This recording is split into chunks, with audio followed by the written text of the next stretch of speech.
श्रीगौरी वक्त्रपद्मार्का श्रीविघ्नेशा गजानना उत्तिष्ठ सुरसम्पूज्या त्रैलोक्यं पालनं कुरु श्रीगौरी वक्त्रपद्मार्का श्रीविघ्नेशा गजानना उत्तिष्ठ सुरसम्पूज्या त्रैलोक्यं पालनं कुरु उत्तिष्ठोत्तिष्ठ हेरम्बा उत्तिष्ठ गणनायका उत्तिष्ठ करुणापूर्णा भक्तानां भाग्यदायका उत्तिष्ठोत्तिष्ठ हेरम्बा उत्तिष्ठ गणनायका उत्तिष्ठ करुणापूर्णा भक्तानां भाग्यदायका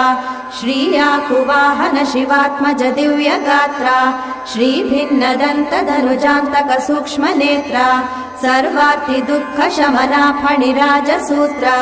देवा गणेश्वर विभो तव सुप्रभातम्।